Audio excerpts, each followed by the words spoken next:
Hi, this is David with 3 Orcs. Welcome back to my channel. Today I'm going to review the module, the Village of Ostverk, that I published for the DMsGuild. It's on the border of the Viscounty of Verbobonc and the Fairy Kingdom of Selene. It's on the southern border, just 20 miles south of the village of Hamlet, 10 miles south of the village of Shirnob, which is another module that I published for the DMsGuild. Now, when you're running the Temple of Elemental Evil campaign, this is what you're going to want. If you're going to run an epic version of the campaign, not just the module from the pages, but run a full campaign that includes the entire area around the Temple of Elemental Evil, including the entire area around the village of Hamlet, you're going to want these villages as well, because they're fairly close to the village of Hamlet. Just 10 miles south of Hamlet is an entire gnome community that interacts with the village of Hamlet, and they have their own quests, and their own plot lines are connected to the Temple of Elemental Evil. Because you got the Blackthorn orcs on the move, you got the giants out of the Lort Mills, you got the Knoll King and his Knoll Raiders. You have bandit raiders out there from the moat house raiding gnome caravans going along the long road, the merchant road, the long road which runs the full breadth of the Viscounty of Verbobonc from the southern border all the way to the city of Verbobonc. And so the players will be encountering these bandits on the road. They'll be questioning them to find out what's going on in this campaign. At the very beginning, the characters have no knowledge about the rise and the activities of the Temple of Elemental Evil. All anybody knows, including the characters, is that there's banditry on the roads. The gnomes are complaining about it. The human merchants are complaining about it. The nobles in the city of Verbobonc, the local leaders in the village of Hamlet.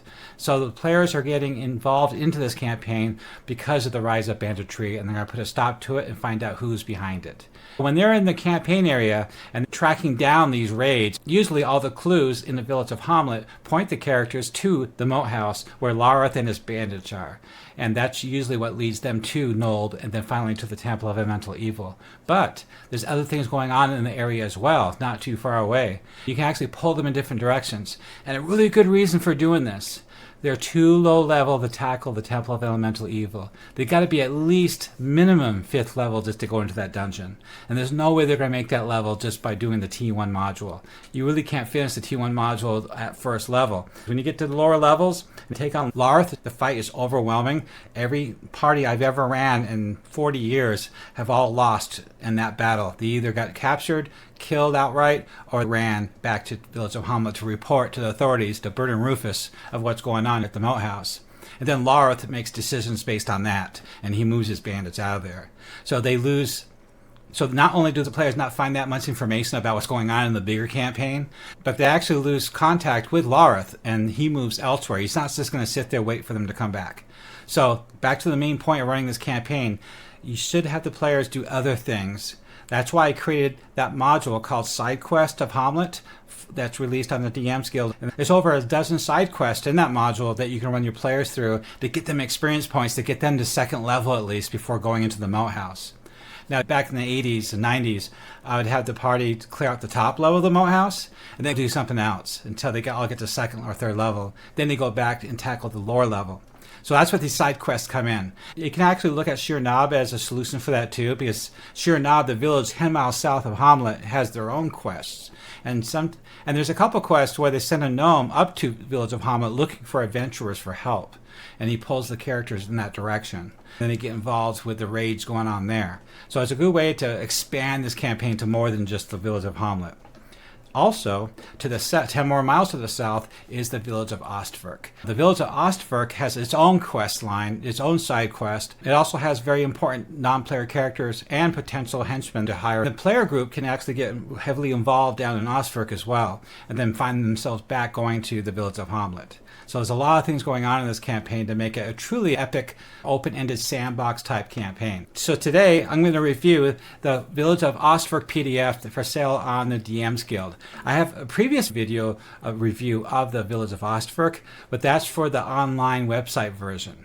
That way players and dungeon masters can access this information online at the table. Because every article I write, I use a format of a lot of bullet points and short and terse to the point, so it's really highly referenceable so that they can look up stuff instantly at the table and roleplay from that.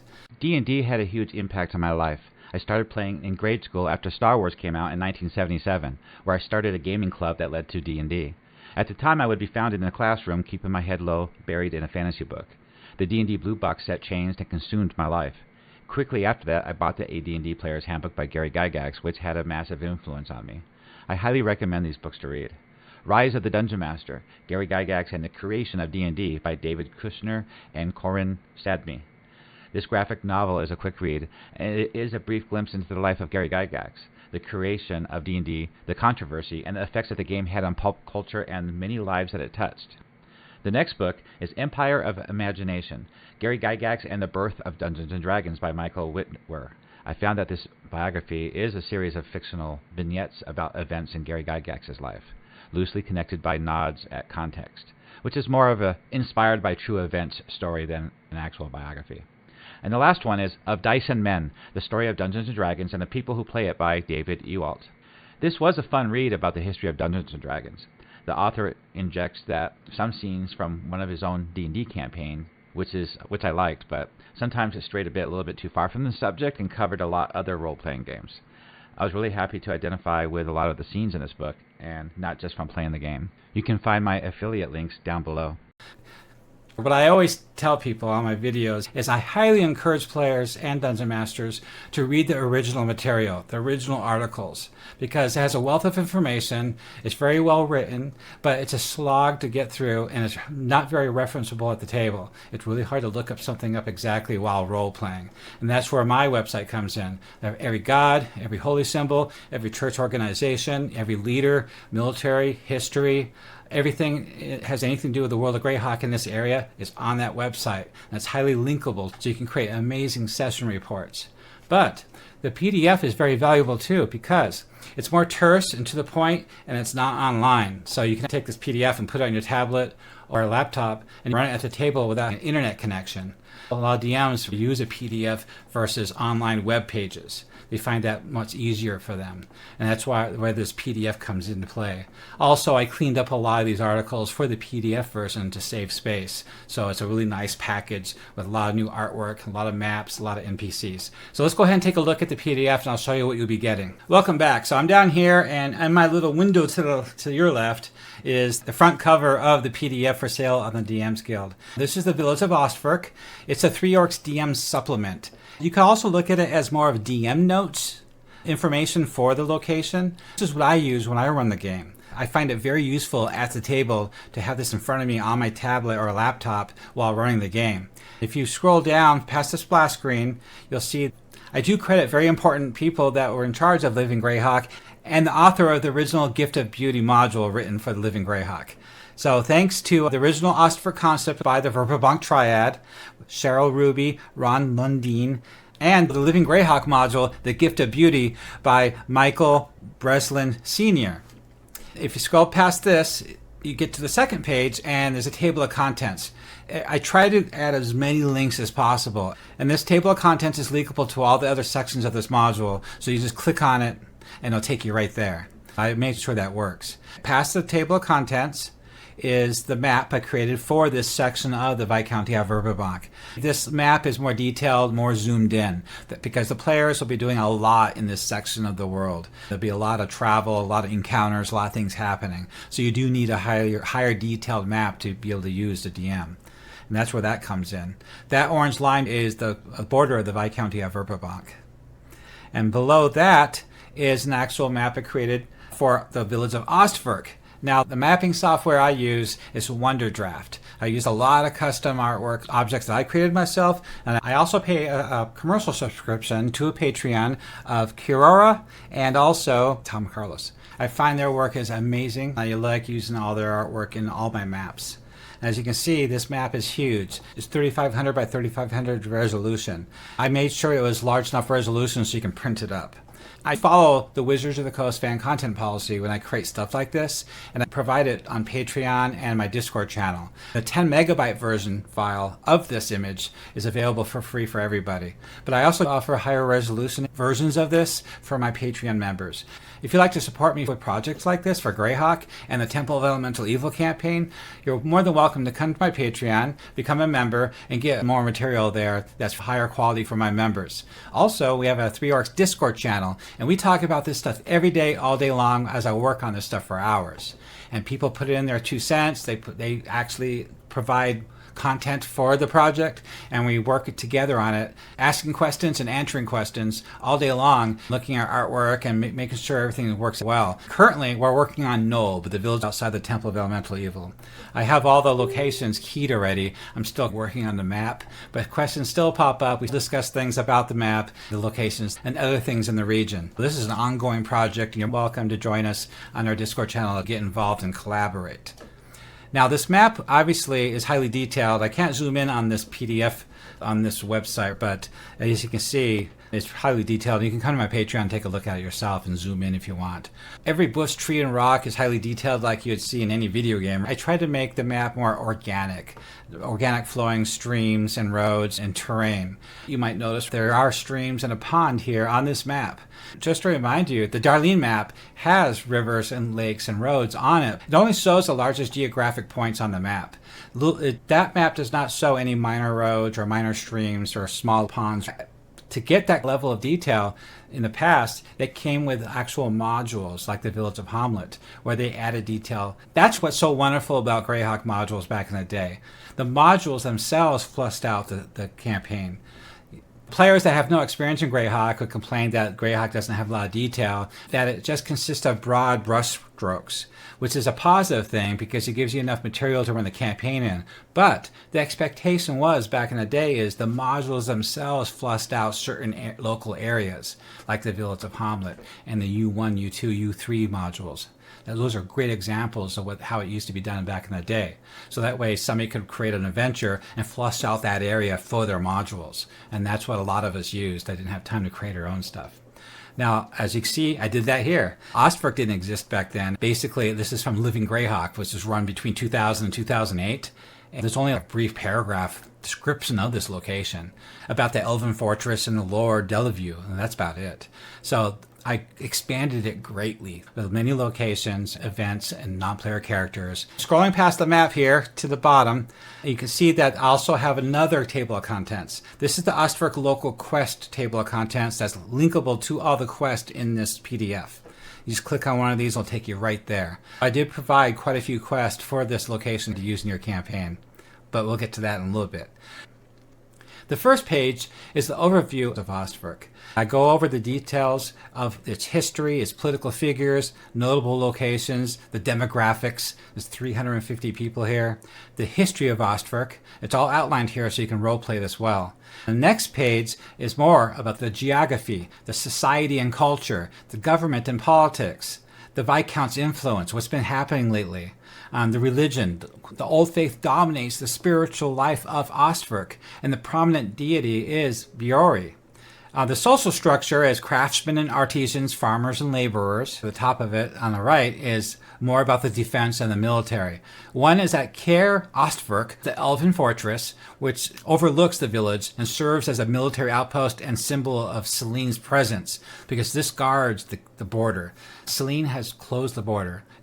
To get access to Selene, you'd have to file a petition with the commander at the fortress, and sometimes it takes months for a response. Queen Yolanda has closed the borders, and nobody's allowed in or out unless you are an elf. Delview Manor is the headquarters of the Mounted Borderers, the Third Company.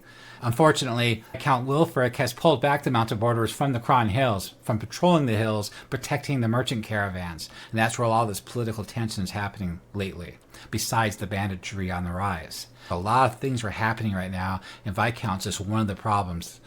He ordered the Mounted Borderers back and depleted the manpower here at Delview Manor. So there's only like a dozen men left. And the dozen men are the Mounted Borderers. It's an elite unit. They're known as the Long Riders, and they're tasked with maintaining order and security along the borders of Verbobonc. Another section on the relationships and alliances with Selene, the Viscounty, and the Gnarly Forest, which points towards the Gnarly Rangers and the Elves of the Gnarly. So we go into detail there. On the next page, I like to add flavor text. So if you're a dungeon master that appreciates flavor text, I have a lot of it here for you to use. Now, you can ad-lib it, you can paraphrase it, whatever, but it's enough to give you a feel for the place, a vibe, to roleplay from. And there's a lot of great artwork for each location, so you can use that to show your players or just use it to show your players or not. As you can see on this page, I wrote quite a bit for the flavor text of approaching the Elven Fortress. And below that is the actual description of that location. Location number 1 on the map. I wrote details about the architecture and the design of it. On the right is a section on architecture and design. The gleaming spires, the graceful arches, the enchanted battlements, the gilded front gates, the guards. All that you need to be able to run this place. I even added a quote from one of the elven guards there. The next page is more about the command and the garrison there. Command and garrison under the command of Hesta Malker Tellerine. He's a knight commander of Selene, and he's the captain of this fortress. And we have lieutenant, scout leaders, and the permanent garrison of 50 Grey Elves. Where it says click here actually takes you to their stat blocks, and sometimes more dialogue as well. Also outlined is their duties and responsibilities, like border security, military training, and diplomatic duties.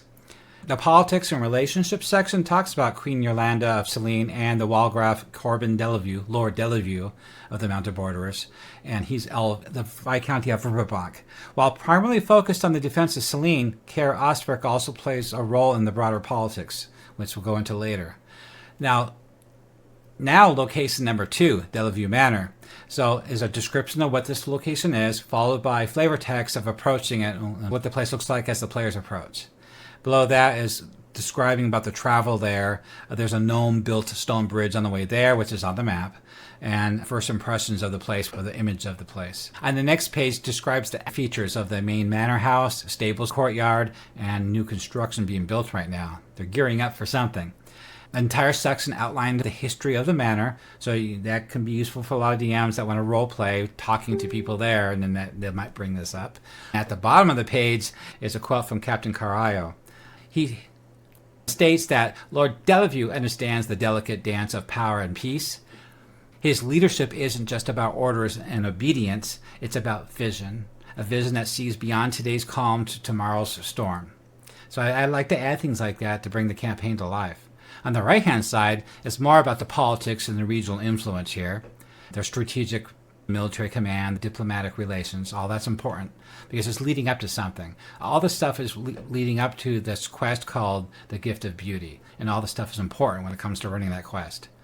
There's concerns, the closed borders of Selene, the rise of banditry, and the Mounted Borderers' depletion. All stuff I stated previously. This kind of outlines all that. On the bottom right-hand corner is the Mounted Borderers' 3rd Company. The Long Riders are the captain, 2 lieutenants, a scout, 3 sergeants, and 18 patrolmen. Where it says click here is a quick link to the stat block, and maybe some more dialogue too. Okay, scrolling to the next page, it's an entire page dedicated to House Delevue. It's all about its estates, holdings, relationships, and the people there. Lady Sarah Delevue, Lord Corbin Delevue, Lady Maria Delevue, and their coat of arms. Now, all this artwork I've done myself, the coat of arms too, so I followed as much as I could. I tried to follow descriptions for Living Greyhawk, if there was any. If there wasn't, I just had to create it myself based on the vibe, the location, and the characters. The next page is the guest of the noble house. This is a place where, like, if the Viscount came or somebody of importance, like MILF, would show up, they'd put him up here. And then the next page is the Temple of Biori. That's Sandrul, the druid of Biori, and flavor text and description of the place and all her religious rituals and sacred objects, which will be stolen later in one of the quests outlined at the bottom of the PDF. And then the next one is her cottage, a place where she'll be when she's not at the shrine, because you don't know what your players will be doing, when they'll be doing it. So you might be either at the temple or she might be in her cottage. There's a picture of her cottage there. I had some room to use up, and I thought this would be a good idea for some private questions about her relationship with the captain. As you can see, there's location after location. The guardhouse, Captain Barristone himself, his lieutenant, the guards, the marketplace. And I actually detail some of the booths there so you can roleplay buying things. Also at the bottom here is a quote from Born Knackle, the gem merchant. The next page is the Laughing Moon Inn. This is probably where the players will be staying. There's an entire history here, the description of the rooms, the inn, the common room. I also created a custom menu that you can print up. The printable version will be on the Three Orcs Patreon. Underneath that menu is a quote from the Bard, which is another one of those characters that I created for the inn for players to interact with and possibly hire as henchmen, retainers, whatever. Another adventuring partner. The next page is the politics of this inn, and I have a list of all the potential patrons that the players can interact with and maybe hire or go adventuring with. We have the farmer, a halfling adventurer, a barbarian, the bard entertainer, Green-Eyed Dell, Taran the ranger, and Lenny the paladin of Heronius. And on the right is the innkeeper herself, Glarian, and her role, her management, and relationship concerns. The next page is another inn. So there's 2 inns in this village. This is the Broken Buckle Inn, with full description of everything you need to know about the place, including some quotes. And I created another menu here to print up for your players to use at the table, with some more quotes, and with another quote added to this article to help you roleplay. The next one is an herb shop. It was a pretty nice place. I like herbs in my campaigns because a lot of players will play a druid or a ranger, and they'll have that skill. And often when they're during downtimes or travel, they'll be foraging, and I'll have them roll their dice.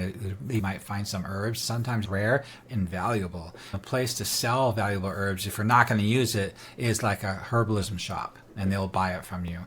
You can also buy rare herbs from them too, in case your players need that or want that. What I like about herbalism is it gives a player another power, another thing to do besides spells. It gives them an ability to interact with the game besides just relying on spell casting. Okay, scrolling down is Eloine sees the herbalist there, and she has a little quote that get her more engaged with the party. The next page is the forge, the blacksmith. He has a whole thing going on too, and he has a sub-quest as well at the bottom of this article. I also added some services and items for sale. The gods made us all out of iron, then they turned up the heat to forge some of us into steel. And that's one of his favorite quotes. The next one is a farm, another quest farm. He lost his family, and there's a quest to find his son, which is pretty good. Everything you need to know about that quest is here and also in the quest section. Everything you need to know about him. Damon Thornwillow is a 12-year-old that's missing. The next one is a bakery, and she has her own thing going on, and another quest related to her. And somebody wants to order 1,000 traveling biscuits. I wonder why. So that's another quest for that. Also listed in the article is what she sells, what you can buy there, and more quotes to use in role-playing. The next one is Mercantile Outfitters. It's a trade shop where you can buy and sell adventuring gear or whatever the players might need. And Merowyn is a ranger, and there she is right there. Another potential henchman hireling that you players might want to invite along in the party. She has her own stat block too. The Broken Buckle sells ale, the Laughing Moon sells tales. I sell what keeps you alive long enough to enjoy both. That's her quote. The next page is the mill and the whole family there. The next page is the pond, and also the god of travel. This is the chapter house. This is the house where travelers get to stay for free. They pay their respects to Kath. Kath is the local priest here. He's also a potential role-playing hireling or henchman too. Players can recruit. He has services that he can offer as well listed on the page. As we go to the next page, there's more about him, how he greets them, his dialogue, his personality, his relationships, and his community, a picture of him, all the services he offers. So there's enough here with a lot of quotes and dialogue to roleplay with. The next one is a wheelwright shop. This is where you get your wagons repaired. This is instrumental if a merchant caravan needs to be escorted, or maybe somebody's complaining that they just got raided, and clues or information can be found here. You can hire out teamsters to drive a wagon.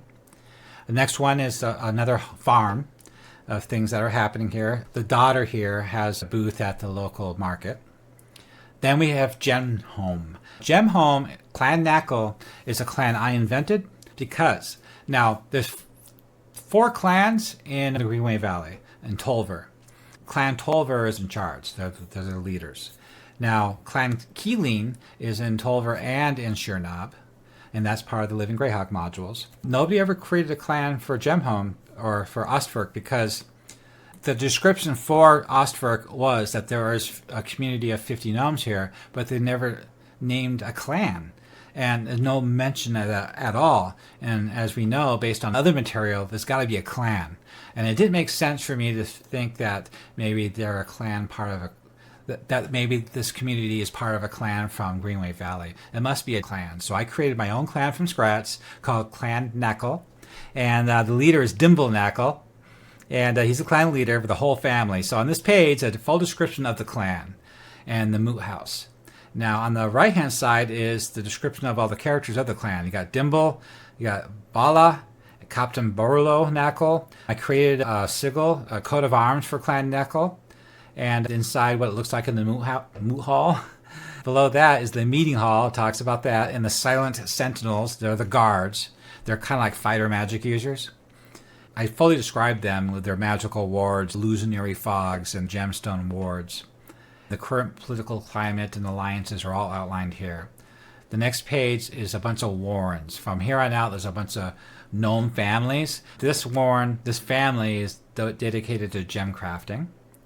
And they have a booth at both markets. So Gemhome has its own gnome market, and the human side of town of Ostverk has a human market, and they have a booth at both.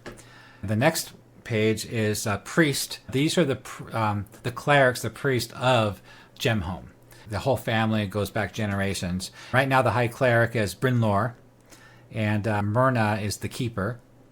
And it goes into a lot of description here of the politics and social problems that they're having.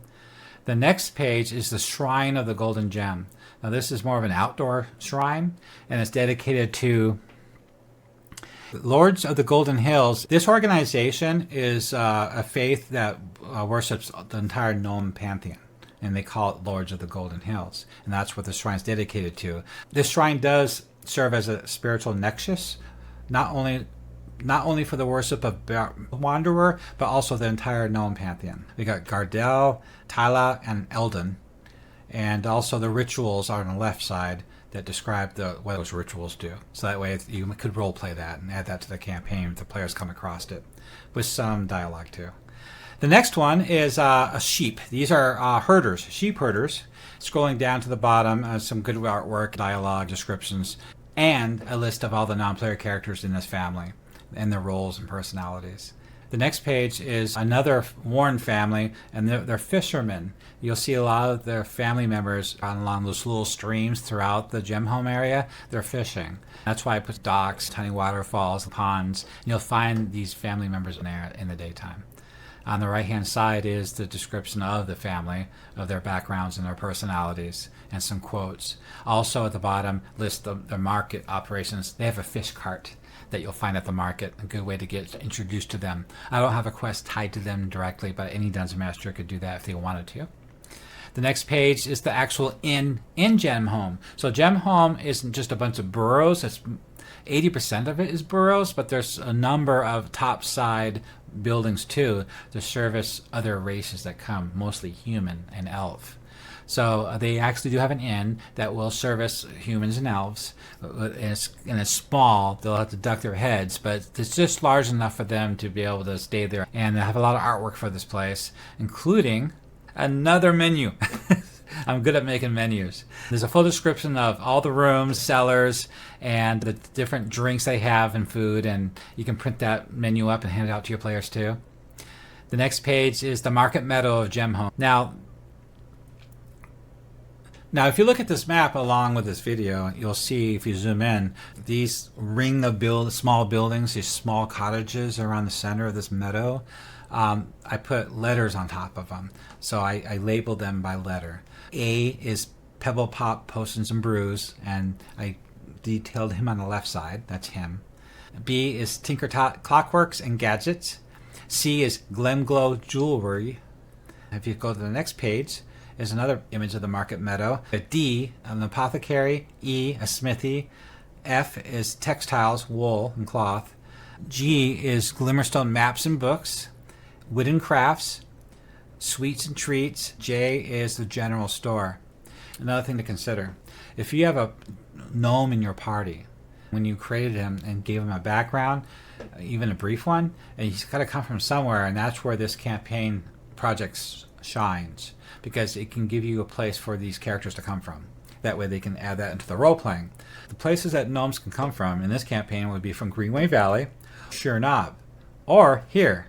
If a player is from a particular place, not only can they use that information in the role-playing, like I'm from here and I know this guy, and they can come back and they can use it for resources, for information, for training, buying and selling, for resting and healing. And it's a great place for players, a home base for them, that they know they can come back to and get all that. As they feel like they have a support system. A player could be from Gemhome, and he could be from here. Also, that player would want gnome specific items, and a gnome community is a place where you'd get that, like tinker objects or spells or different items that you could get that gnomes would want. So this is a good place for them to go shopping. All right, the next one down is the hidden mines, number 30. The mines are hidden by illusion and natural terrain, and the reason for that, which I stated before in several of my videos, is the fact that the nobles of Verbobonc are trying to steal the gem mines and silver mines. Because these mines are in the Cron Hills. These Cron Hills are in the Viscounty of Verbobonc. The land are owned by the nobles. There's like a dozen of them. Some of the nobles are too greedy for their own good, and they're trying to annex and steal the Cron Hills and the mines. Well, the gnomes know this, so they keep them very well hidden. Only clan members know what that mine is. It's heavily protected, heavily camouflaged with illusions and natural terrain, and it would be very bad for the blackthorn orcs, ogres, hill giants, or any other organization to find it. And there'll be complete panic and an uproar. It'd be a huge commotion. It'd be a major response from the known community if one of their mines were discovered.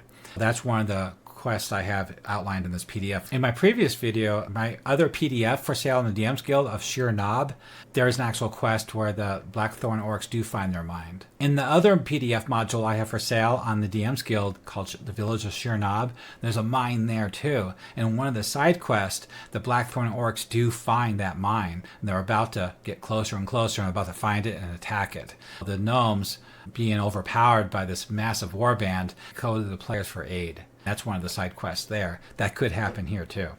Scrolling down, you'll see that everything you need to know about this mine is here, including the crews, the guard rooms, the foreman, the gem cutter, the workers, the porters, some dialogue, their roles and motivation, and their concerns. Scrolling down to the second page of the same location, is more images of what the gnome mining crew looks like. Now, I have a full description of the guards, their equipment and personality, their motivation and concerns, their threat from the wild, their strategy and defenses, everything you need to know about running this place. On the top right is more about the illusions they use, the traps, the tactics. They have trained wild weasels, giant weasels, that they use in the mines, which is very useful for the defense of the mine for the gnomes. Scrolling past that is the last location, number 31, the Burrow Hill Homestead, which is basically a farm. They specialize in vegetables. The little tiny turnips and carrots, the little vegetable fields, rabbit warrens, play areas, berries and vegetables. The whole family here, Thistle, Mary, and Petal. That's Petal right there. She's cute. She's always farming, gathering carrots, and feeding the rabbits. You'll see her at one of the marketplaces too, when you want to roleplay that. And if anything happens to them, players could get involved, right? Now, past all that, I told you the stat blocks are linkable. This is the NPC section of the PDF. The very first NPC covered in this section is an entire page devoted to one character, and that's the Pond Fairy. So the pond has a fairy, and there's a whole sub-quest for her too. But there's her stat block, and there's her picture, and there's a whole huge block of dialogue to use when you want to roleplay her. We have Blackthorn Orc, stat block, Blackthorn Ogres, a whole description of the Blackthorn tribe. That map could be found on the chief orc in that warband, and it could be used in your campaign. I have a printable version of that on the Patreon. Scrolling down to more of the NPCs of Gemhome, there's the Clan Elder. I don't have every NPC stat blocked out because I don't really expect every one of these to be used in combat, but I try to make stat blocks for the most primary NPCs that might see combat. I added more dialogue to the clan leader because I had room to use. I figured I'd write some of my dialogue from my campaign, that way you could use it in yours. I have a whole page dedicated to the Elven Patrol. So not only does the Mounted Borderers do little patrols outside the Ostverk village, but Care Ostverk, the elves there, patrol the border into Selene. If the players get anywhere close to the border for whatever reason, like pursuing the Gift of Beauty, they could come across an elven patrol. They're sourced out of the Ostverk, the fortress. So this is stat block for them in case you need it. And we have the lieutenant, and I added more dialogue so you can roleplay him. Here's a scout. There's another scout. I think the first one was a scout leader. Here's the typical warrior, the Grey Elf Forest warriors. There's like a dozen of them they'll probably encounter, with some more dialogue written for them. Further down, there's another gnome, and the bard. So this bard is found at the Laughing Moon Inn, and that's another potential henchman, recruit, whatever. And she's very useful. She's only like 3rd level bard, so she's perfect level for a good level party, a 2nd, 3rd level party to recruit if they need one. And she's got a whole backstory and some more dialogue to use in your campaign. These are 5th edition stat blocks, but any good DM can overlook that and use it for any rule set that they use, like AD&D. Here's the mine foreman for the mine. There's a lot of combat's probably going to happen at the mine, so I made sure there's stat blocks for them. The foreman is he's a level 9 fighter, so he's primary there. He's a primary fighter there at that location. Then I have stat block for a normal miner and a mine guard. They're all 2nd level fighters. Here's the barbarian, Huskald. Huskald's pretty cool. He's another potential henchman at the inn. And a whole stat block for him. He's a 2nd level barbarian. And on the right, below his picture, is Kath, the priest of Farland. He's a 2nd level cleric. And at the bottom of that page, there's some more dialogue for you to use, role-playing them. Whenever there's blank sections in the PDF, I like to use it all up, give you value for your money. So I always add dialogue when I can. Here's the halfling, the 3rd level rogue that is chaotic. So he's a handful to roleplay with a good party if they need a thief in their group. Then we have the Ostverk Guard. This is the local guard of the human side of Ostverk, the captain, the lieutenant, and the human guards. The next one down is Lenny, the paladin, another 2nd level paladin that you can recruit. Then I have a whole section for the mounted borderers, the 3rd company. They're all patrolled around the north side of Ostverk, along the merchant road specifically. They're trying to protect the merchant caravans. You have the captain, the lieutenant, a ranger scout, and the typical mounted borderer patrolman, with more dialogue at the bottom. Then here's Merowyn. She's a 3rd level ranger. She's at that trader outpost. She's a potential hireling too. Scrolling past that is Sandrul, the druid of brewery. That should not say cleric. Sorry, I messed up. But that's a druid. It says right there, level 5 druid. Below that is the Silent Sentinels, the elite guards that guard the moot hall. They're 4th level fighter rogues. They got a bunch of cool stuff. Next is another potential hireling, Taran Dashblade. He's a fighter ranger hybrid, 2nd level. Use him as you will. Below that is Lady Sarah Delavue. This is the youngest daughter of Lord Delavue at Delavue Manor in Delavue Woods. She's a 1st level rogue. She wants to go adventuring. She's going to hang out at the inn and try to get recruited by the players, but she's never going to tell them who she really is. They're going to come looking for her because she's missing. In fact, here's some dialogue for you. Have fun. Below that is Alessa. I forgot where she's at. She's Hearthglen. Okay, now, this is a huge PDF. I can't believe it. Okay, now the next section, the quests. This section is the quest for Caer Ostverk, the Elven Fortress. So they got 3 quests they'll give players. Most likely, anybody that goes to this location is an elf player. They'll go to the elf fort, check in, or ask questions, or get supplies. That's usually what they want. When they get there, they get introduced. They say, yeah, we're here for this reason. What are you doing here? And they're going to tell them, oh, okay, this is what we know. So he's going to offer them the quest for the missing Gift of Beauty. That way the player will get more information. The second quest is unveiling the bandit organization. The elves of Selene are concerned, even though they closed the borders. And then on the top right-hand side is another concern about the Blackthorn warband seen coming across the gnarly forest. The warband's so powerful, so big, that the local elves of the gnarly couldn't do anything about it. They're overwhelmed. This is too big of a warband. The rangers of the gnarly travel solo with 1 or 2 apprentices. There's nothing they can do against a warband of 300 orcs, ogres, and a few hill giants. All they can do is track them. So and then the warband split, and you'll see that on the map. And so, they're recruiting adventurers to get this worked out. This is one of the quests from this location for them to handle it.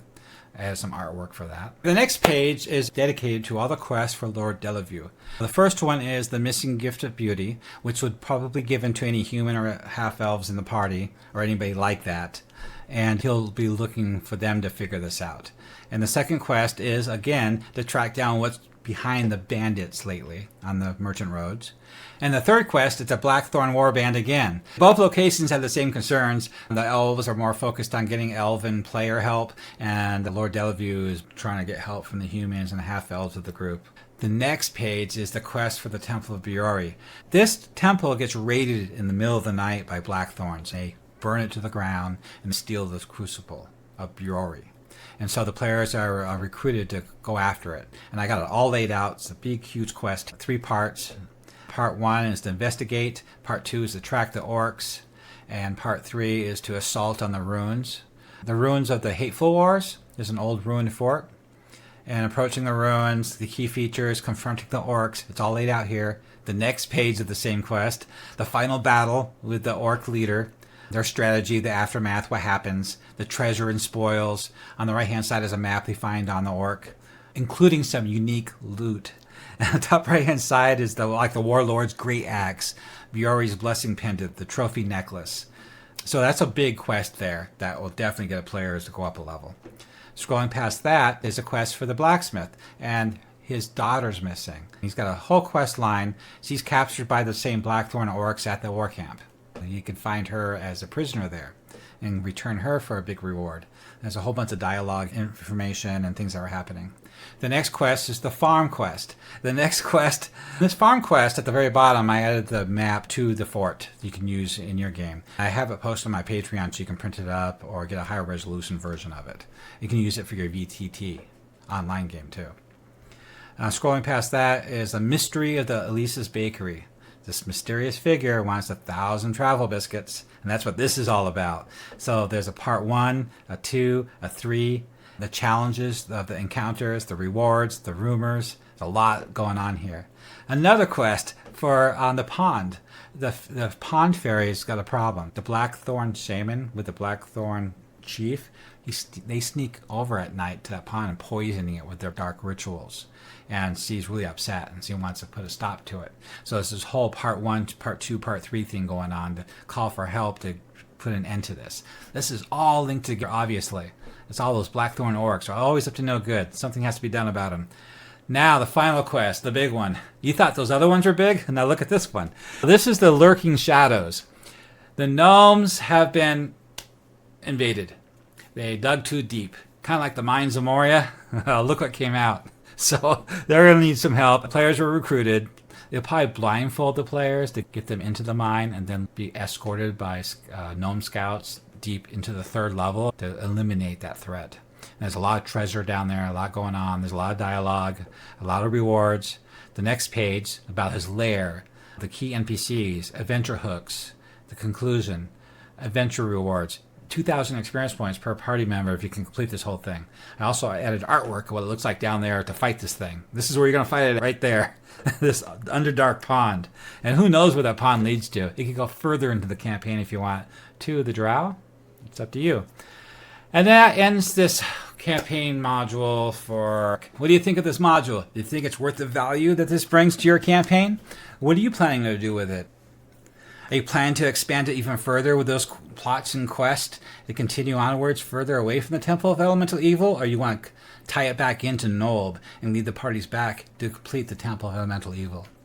Well, I hope you like this module, and I hope you like the further PDFs I'm going to create in the future. My next one is going to be Nolb. I'll completely fill that out with a map and all the keys and all the subquests and all the temple agents. The next thing I'm going to do is probably tackle a small lizardman village in the Fens of Tor.